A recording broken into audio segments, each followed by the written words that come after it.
खरंच खूप छान वाटलं। या आपल्या सगळ्या मुलांनी पुष्पगुच्छ वगैरे देऊन माझा सत्कार केला माहितीये। आज ऑफिसला अनेक वर्षांनी जाऊन खरंच खूप छान वाटलं। म्हणजे असा जुना काळ, सगळा जुना काळ आठवला। आणि सगळ्यात जास्त कुठली गोष्ट मला आवडली माहितीये? मी तेव्हा जसं पॅशनेटली आणि डेडिकेटेडली काम करायचो ना, तसंच आता आपला अद्वैत, तेजस आणि तन्मय देखील खूप डेडिकेटेडली आणि पॅशनेटली काम करतात। अगं समर्थपणे आपल्या एवढ्या मोठ्या कंपनीची धुरा ते स्वतःच्या खांद्यावर पेलतायत। नाही का पण फ्रँकली स्पीकिंग, तू जो कॉन्फिडन्स दाखवलास ना, त्यावरून हे क्लिअर होतं की तू यंग असताना तुझ्यासोबत जे झालं ते झालं नसतं तर आज तू कंपनी एका वेगळ्याच उंचीवर नेऊन ठेवली असतीस। अरे वा, काय बोलतो, ऐकलंस का? यंग नसताना म्हणजे मी काय आता म्हातारा झालोय?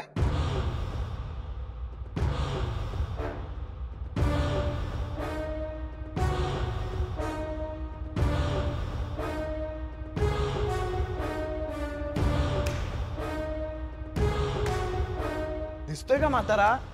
आता फक्त पायाला थोडा त्रास आहे एवढंच। बाकी दिसतो की नाही मी अजून तरुण? हा?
सांग केदार दादा, हे का केलंस तू?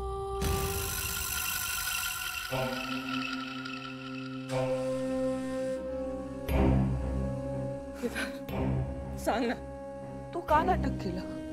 का केलंस तू असं? सांग ना। सांगतो, सगळं खरं खरं सांगतो।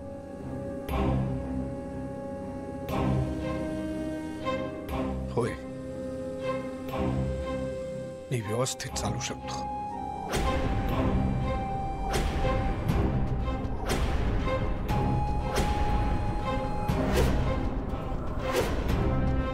काठीच्या आधाराशिवाय मी चालू शकतो, उभा राहू शकतो। काठीच्या आधाराची मला गरज नाही। होय, मी खोटं बोललो।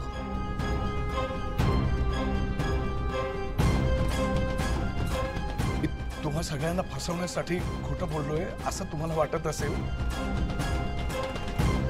तर तसं मात्र नाहीये। मी फक्त आणि फक्त माझा स्वतःचा जीव वाचवण्यासाठी खोटं बोललो।